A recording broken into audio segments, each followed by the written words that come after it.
यानंतर एक महत्त्वाची बातमी समोर येते आहे। भाजपचे नारायण राणे, निलेश राणे आणि उपमुख्यमंत्री एकनाथ शिंदेंची अगदी थोड्याच वेळात बैठक सुरू होणार आहे। कोणत्या विषयावर या बैठकीमध्ये चर्चा होणार आहे याकडे आता सर्वांचं लक्ष लागलेलं आहे। अगदी थोड्याच वेळात या तिन्ही प्रमुख नेत्यांमध्ये बैठक सुरू होणार आहे। आपण पाहतोय कोकणामध्ये सध्या महायुतीमध्ये धुसफूस पाहायला मिळते। शिंदे सेना आणि भाजपमध्ये एकमेकांमध्ये वार युद्ध रंगलेलं आहे आणि अशातच आता नारायण राणे, निलेश राणे आणि एकनाथ शिंदे यांची अगदी थोड्याच वेळात बैठक होणार आहे।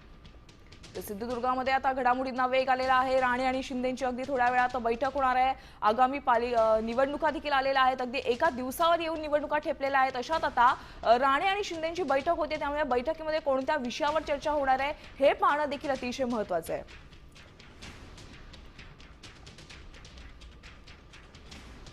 आपण या संदर्भातले चर्चा करणार आहोत विनायक वंजारी यांच्याशी। नमस्कार सर, आता थोड्याच वेळामध्ये आमचे प्रतिनिधी विनायक वंजारी यांच्याकडून आपण अपडेट जाणून घ्या। विनायक, राणे आणि शिंदेंची अगदी थोड्याच वेळात आता बैठक होणार असल्याचं समजते। नेमका कोणत्या मुद्द्यावर या बैठकीमध्ये चर्चा होण्याची शक्यता आहे? खरं म्हणजे एकनाथ शिंदे जे उपमुख्यमंत्री आहेत त्यांची आज जाहीर सभा होते आहे मालवणमध्ये।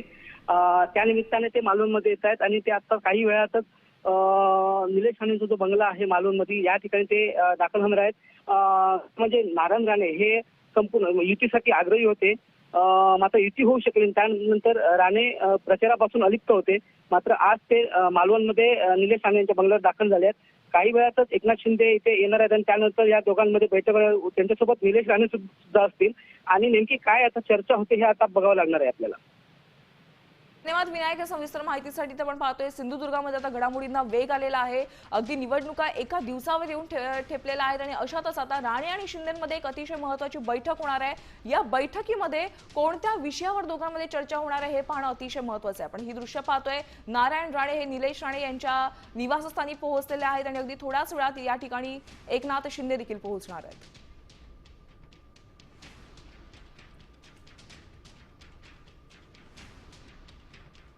उदय सामंत स्वतः भेटून आले, आमचे केसरकर गेले आणि शिवसेना त्यांच्या पाठीशी आहे।